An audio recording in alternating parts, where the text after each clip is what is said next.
राष्ट्रवादी Congress party Sharad Pawar के राष्ट्रीय अध्यक्ष शरद चंद्र पवार के आह्वान पर आने वाले 4 राज्यों के विधानसभा चुनावों को लेकर अपनी इकाइयों को मजबूत करने के लिए राष्ट्रीय स्तर पर बैठकों का दौर शुरू हो गया है। राष्ट्रीय महिला अध्यक्ष फौजिया खान के नेतृत्व में महिला राष्ट्रीय कार्यकारिणी की बैठक केंद्रीय कार्यालय में संपन्न हुई, जिसमें मुख्य रूप से राष्ट्रीय कार्यकारी अध्यक्ष पीसी चाको, राष्ट्रीय महासचिव सुरैना मल्होत्रा, पद्मिनी टीचर, आशा मिर्गे आदि भी उपस्थित रही। दिल्ली से डेली न्यूज online.in के लिए कुलवंत कौर के साथ बंसी लाल की रिपोर्ट देखिए। Betrayed him, backstabbed him. That party has brought to this level.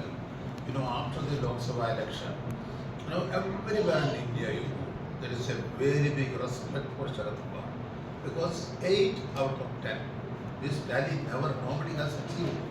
Mamata Banerjee or this Stalin or anybody, if you take UP or anybody you take, Maharashtra result is much better than national कार्यकारिणी की जो बैठक हुई है उसमें क्या क्या agenda था और किस एजेंडे पर मेन फोकस रहा आपका, और आगे जो ये एजेंडा जो पास हुआ है उस पर किस तरीके से नेशनल कमेटी है उस पर किस तरह वर्क करेगी?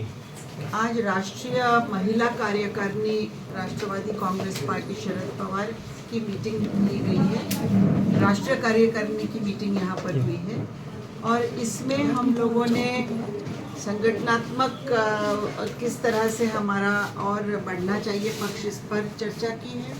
इसके साथ साथ हमने यहाँ 4 ठहराव लिए हैं। किस तरीके से राजनीति चल रही है आजकल बजट को लेके और पेपर लीक को लेके, अल्पसंख्यकों के बारे में जो जितना भी सरकार विरोधाभास में है उस पर आज कार्यकारिणी की बैठक में ये सारी चीज़ एजेंडा पास हुआ है, उस पर क्या फोकस है आप?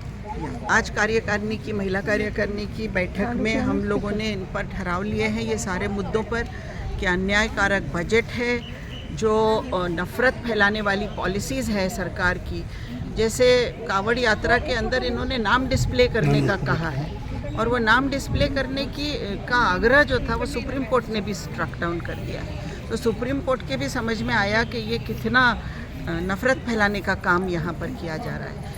एग्ज़ामिनेशंस की बात की जाए तो एग्ज़ामिनेशंस में बिल्कुल ऐसा हाल है कि सब कुछ कोलैप्स हो रहा है, रिक्रूटमेंट में अन्याय हो रहा है, विद्यार्थियों के सारी ज़िंदगियां तबाह करने का काम हो रहा है। उसके बाद क्लाइमेट चेंज के ऊपर एक ठहराव हमने लिया। क्लाइमेट चेंज में जो भी सरकार अपने प्रोजेक्ट्स नए ला रही है उसमें एनवायरनमेंट का ख्याल ही नहीं रखा जाता है। पेड़ तोड़े जाते हैं, जंगल तोड़े जाते हैं, पहाड़ तोड़े जाते हैं, तो बड़े बड़े ट्रेजेडीज़ हो रहे हैं। सरकार ने कोई भी नया प्रोजेक्ट बनाने से पहले ये सब बातों पे ध्यान देना चाहिए। अभी उत्तराखंड से लेके हिमाचल प्रदेश से लेके अभी वायनाड में जो ट्रेजेडी हुई है उसमें आपने देखा कि सैकड़ों हज़ारों लोगों की जानें जा रही हैं। आज इस देश में एयरपोर्ट की छत गिर जाती है, 3 एयरपोर्ट्स की छतें गिर रही हैं।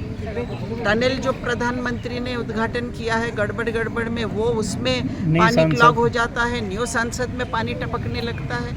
इन लोगों को उद्घाटन करने की जल्दी है लेकिन क्वालिटी का काम नहीं हो रहा है, ये तो स्पष्ट है। हम पुराने पार्लियामेंट में काम करते थे, सैकड़ों साल पुरानी बिल्डिंग है लेकिन कभी इसमें हमने ये चित्र नहीं देखा। आज जो उद्घाटन किया गया है राष्ट्रपति जी के बिना, महिला राष्ट्रपति जी को ना बुलाते हुए जो इस पार्लियामेंट हाउस का उद्घाटन किया है, वो पार्लियामेंट हाउस में अभी बकेट रख के पानी टपकने वाला पानी पकड़ना पड़ रहा है बकेट में। हम लोग बाहर आ रहे हैं तो पूरे भीग के निकल रहे हैं पार्लियामेंटेरियंस।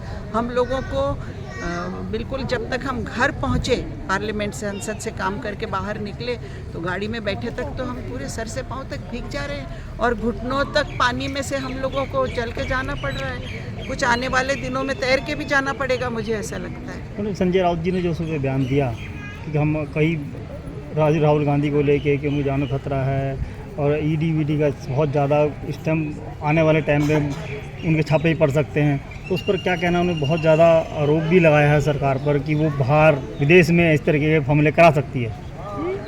नहीं, अब वो संजय राउत जी का जो भी बोलना है, इंडिया अलायंस के वो एक खास पार्टनर, हाँ वो पार्टनर है और वो बराबर बोल रहे हैं, कोई गलत बात नहीं बोल रहे हैं, भले ही ज़रा सख्ती से बोल रहे हैं, लेकिन ये बात तो सही है कि यहाँ जस्टिस नहीं है। जो चीज़ वो करना चाहिए वो सिर्फ एक दृष्टि से की जा रही है कि इलेक्शन में या लोगों में हम पॉपुलर कैसा बन जाए, या इलेक्शन में हम ये भावनाओं को भड़का कर कैसे जीत जाए। तो इस तरह से थोड़ी चलेगी। जेलों में तक उस दृष्टि से बंद किया जा रहा है लोगों को। आरोप लगाते हो आप, बाद में कुछ सिद्ध नहीं होता है, बाइज्जत बरी हो जाता है आदमी, और फिर आप उसकी ज़िंदगी के कितने वर्ष आप जो ख़राब कर रहे हैं वो आपको